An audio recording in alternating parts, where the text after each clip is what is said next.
பரிசுத்த தோழமை ஜீவித உறவுகளுக்கு ஸ்தோத்திரம். நான் உங்கள் தோழமை அசாருதீன் பேசுகிறேன். எனக்குள்ள எந்த ஒரு பாவமும் இல்லைன்னு சொல்கிறவங்களுக்கு இந்த ஒரு பதிவு ஒரு எடுத்துக்காட்டான பதிவு தான். உணர்ந்து கொள்ளுங்க, அவ்வளவுதான், வேறு ஒன்றும் கட்டாயம் இல்லை.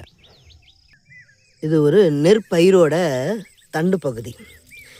இப்போ கருதறுப்பு முடிஞ்சதுனால இப்படி இருக்குது. உங்களுக்கு இதை வச்சு தான் அந்த பாவத்தை ஒரு தெளிவாக ஒன்று சொல்லலாம்னு நினைக்கிறேன், மறைஞ்சிருக்கிற பாவத்தை குறித்து.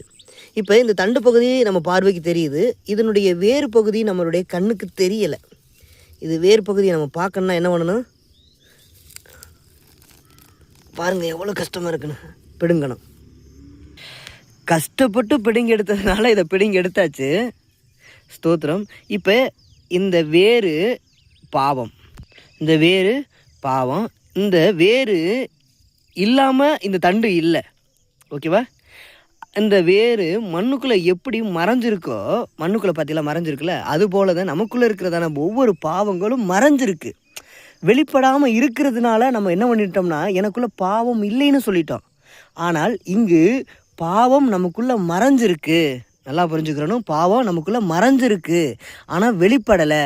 வெளிப்படுறதுக்கு முன்னாடியே நம்ம என்னென்னா பாவத்தை கண்டறிஞ்சு, நம்மளுடைய மாம்சத்தை கண்டறிஞ்சு அழிக்க ஒப்பு கொடுக்கணும்.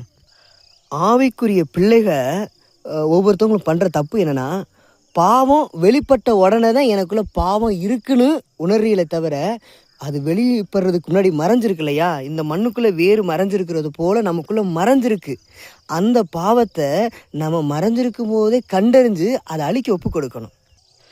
அதுதான் ஆத்தும ரட்சிப்பு, ஆத்துமா சுத்திகரிக்கப்படுதல் அப்படிங்கிறதா சொல்லுவான். அந்த ப்ராசஸ் தான் அனுதினமும் நடக்குதுன்னு ஸ்தோத்திரம் நமக்கு வேதம் நமக்கு சொல்லுது. அந்த பாவம் நம்மளுடைய ஜென்ம சுபாவத்தின் மூலமாக தான் வெளிப்படும். ஆகவே நம்மளுடைய ஜென்ம சுபாவத்தை கண்டறிஞ்சிட்டு நமக்குள்ளே இருக்கிற பாவமாகிய கோபம், விபச்சாரம், வேசித்தனம், அசுத்தம், எரிச்சல், முறுமுறுப்பு, கசப்பு, இப்படிப்பட்ட பாவங்களை நீங்கள் என்ன பண்ணணும்? வேரோடு பிடுங்கி அப்படியே வீசிடணும். அவ்வளோதான்.